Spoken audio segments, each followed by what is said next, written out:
তিনি কি বোঝাতে চাচ্ছেন যে আওয়ামী লীগ অনেক খারাপ ছিল শিক্ষার দিক থেকে, তিনি এসেই সব পরিবর্তন করে ফেলেছেন? দেশের মেইন অভিভাবক শিক্ষামন্ত্রী, শুধু প্রধানমন্ত্রী এই নিয়ে খুবই নিশ্চুপ। উনি 2002 সালের নকলের মাধ্যমে এই পিআর ক্যাম্পেইন চালায় উনি আজকে শিক্ষামন্ত্রী পদ পাইছে। আমরা নোংরা রাজনীতি দেশ থেকে তাড়িয়েছি, তো আমাদেরকে আর নোংরা রাজনীতি হবে না। একটাই কথা, এক দাবি দফা এক, শিক্ষামন্ত্রীর পদত্যাগ।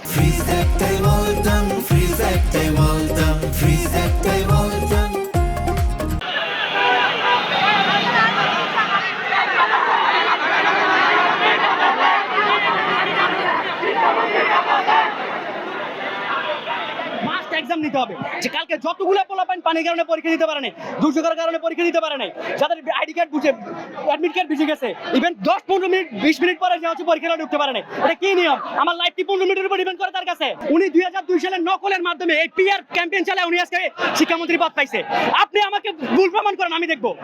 উনি শুধুমাত্র এইটার পিআর আর প্রশ্ন হচ্ছে উনি শিক্ষামন্ত্রী হয়েছে, ওনার আর কোনো ব্যক্তিগত যোগ্যতা নাই, আর কিছু নাই। এই যুগে আইসা আমরা নকল করি না।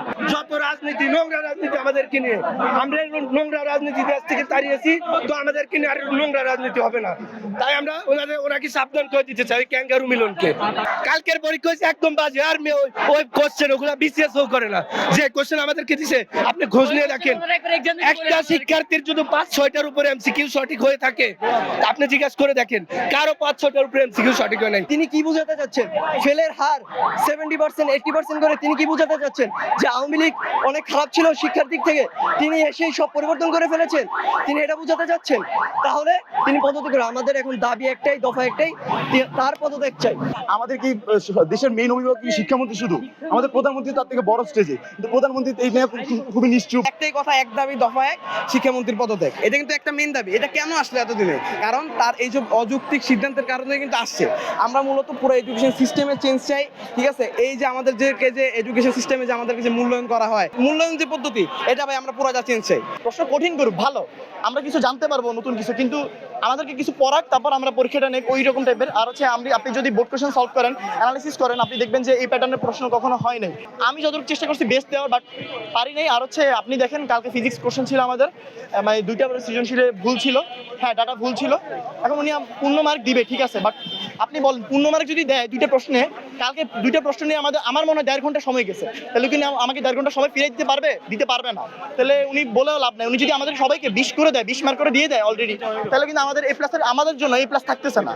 যতক্ষণ না পর্যন্ত ওনাদের থেকে একটা সুষ্ঠু মানবিক এটা বাড়তে আসতেছে, ততক্ষণ পর্যন্ত আমরা কন্টিনিউয়াসলি আমরণ সংগ্রাম চালাই যেতে রাজি। গতকালকেই তিনি বলেছেন যে শিক্ষার্থীরা তোমরা হচ্ছে গিয়ে ফার্মের মুরগি, কারণ একটু বৃষ্টি হলেই তোমাদের জ্বর চলে আসে।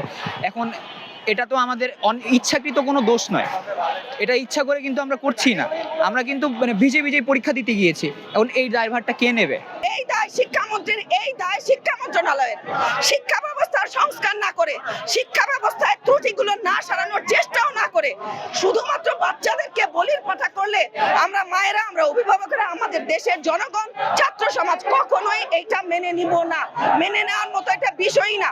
আমাদের লাখ লাখ বাচ্চাদের ভবিষ্যৎ, ইন্টারমিডিয়েট বা এইচএসসি যেটাই বলি না কেন, এটা সারা জীবনের জন্য একটা অসম্ভব গুরুত্বপূর্ণ একটা পরীক্ষা। এখানে কোনো কারোর ইচ্ছা, কারোর ইগো, এটা চলতে পারে না।